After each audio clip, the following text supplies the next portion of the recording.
ये सामने अपना क्वेश्चन है, अपन को इसको सॉल्व करने की कोशिश करते हैं। जब भी ऐसे क्वेश्चन आए ना, मतलब वर्ड प्रॉब्लम आए, तो सबसे आसान तरीका मेरे को तो लगता है कि भाई वेन डायग्राम बना लो। वेन डायग्राम में सबको अलग अलग नाम दे दो और ए बी सी करके वैल्यूज निकाल लो और आंसर लिख दो। तो अपन मैं तो यहाँ पे फिर से यही करूंगा, वेन डायग्राम बनाऊंगा। तो वेन डायग्राम में वैसे तो अपन को एक रेक्टेंगल बनाना होता है, पर यहाँ पे रेक्टेंगल की जरूरत नहीं है क्योंकि यहाँ पे एक लाइन दी गई है, ये देखो। ऑल द पीपल, एक मिनट सर्कल क्यों बन गया यहाँ पे, all the people speak at least one of the two languages. तो अपन को सर्कल, अपन को यहाँ पे रेक्टेंगल बनाने की जरूरत नहीं, डायरेक्ट सर्कल बना लेते हैं। ये सर्कल हो गया हिंदी का, एक और सर्कल हो जाएगा किसका, इंग्लिश का। ठीक है, ये दो सर्कल हो गए। ये वाला सर्कल है हिंदी का, ये वाला सर्कल है इंग्लिश का।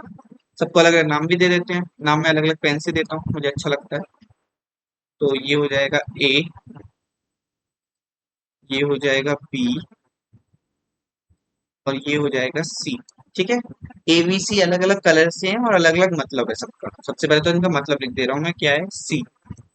सी वाले ऐसे लोग हैं, देखो सी वाला कितना है, लाइन से देखो, ये वाली लाइन से ये वाली लाइन से, ये वाली लाइन से ये वाली लाइन के बीच तक का इलाका सी का है। तो इस सी का जो मतलब है, तो उसका मतलब है पीपल स्पीकिंग ओनली इंग्लिश। जब भी आप सेट्स के क्वेश्चन करो ना, तो ये ओनली जो वर्ड है ना, वो बहुत इंपॉर्टेंट होता है। अब क्वेश्चन करना तो क्वेश्चन जरूर पढ़ लेना सबसे पहले क्या होता है। ठीक है, अब बी देखते हैं। बी का एरिया कहाँ से कहाँ तक है, बी का एरिया यहाँ से लेके यहाँ तक है। ठीक है, तो बी कौन है, तो बी है पीपल।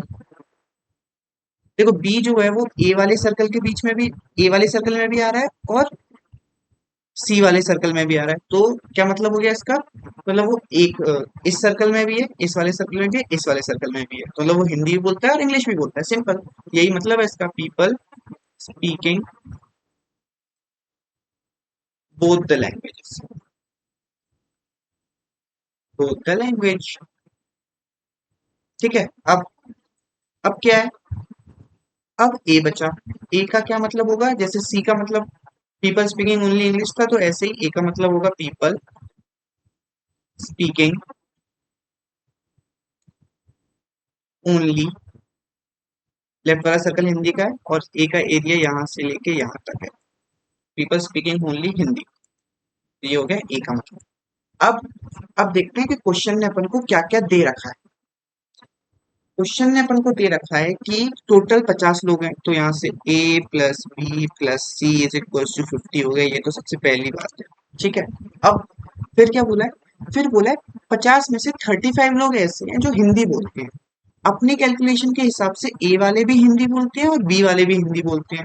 तो इनके हिसाब से 35 लोग हिंदी बोलते हैं, अपने हिसाब से ए प्लस बी लोग हिंदी बोलते हैं, तो ये दोनों बराबर होना चाहिए। तो A plus B is equal to 35। ठीक है, तो यहाँ से अपन सी की वैल्यू निकाल सकते हैं। तो ए, इसकी वैल्यू को इसमें पुट कर देंगे तो ये हो जाएगा 35 plus C is equal to 50, और सी हो जाएगा क्या, 15।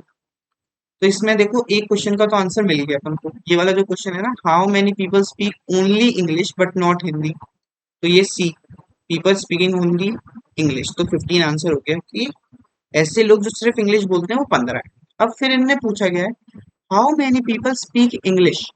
अब इंग्लिश कौन कौन बोलता है, अपनी कैलकुलेशन के हिसाब से कि ए वाले तो, सॉरी सी वाले तो इंग्लिश बोलते ही बोलते हैं, पर बी वाले भी इंग्लिश बोलते हैं क्योंकि वो दोनों लैंग्वेज बोलते हैं। तो पीपल स्पीकिंग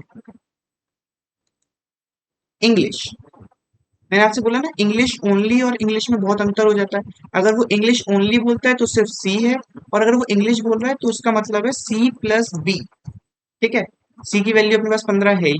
अब देखते हैं क्वेश्चन ने क्या बोला है, क्वेश्चन ने भी बोला होगा, देखो 25 speaks both English and Hindi, मतलब बी की वैल्यू अपन को पहले से ही दे रखी है। बी की वैल्यू क्या है, बी की वैल्यू है सिंपली 25, 15 प्लस 25, फिर बी की वैल्यू पहले से दे रखी है, और यहाँ से आ गया क्या, 40। 40 लोग, ये कहाँ चला गया, एक मिनट। 40 लोग ऐसे हैं, इसको थोड़ा और कर दे रहा हूँ, 40 लोग ऐसे हैं जो इंग्लिश बोलते हैं, और 15 लोग उनमें से ऐसे हैं जो सिर्फ इंग्लिश बोलते हैं। दोनों बहुत अंतर बात है, सिर्फ इंग्लिश और इंग्लिश।